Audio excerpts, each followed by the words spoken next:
السلام علیکم. Today's topic of حدیث مبارکہ از اباؤٹ ڈھیلوں سے استنجا کرنا. حضرت ابو ہریرہ رضی اللہ تعالیٰ عنہ سے روایت ہے، انہوں نے فرمایا ایک دن نبی پاک صلی اللہ علیہ وآلہ وسلم قضائے حاجت کے لیے باہر گئے تو میں بھی آپ صلی اللہ علیہ وآلہ وسلم کے پیچھے ہو لیا. آپ صلی اللہ علیہ وآلہ وسلم کی عادت مبارکہ تھی کہ چلتے وقت دائیں بائیں نہ دیکھتے تھے.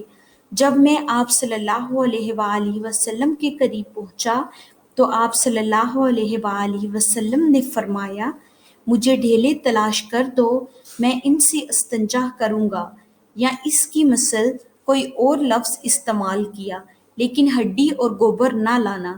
چنانچہ میں اپنے کپڑے کے کنارے میں کئی ڈھیلے لے کر آیا اور انہیں آپ صلی اللہ علیہ وآلہ وسلم کے پاس رکھ دیا اور خود ایک طرف ہٹ گیا.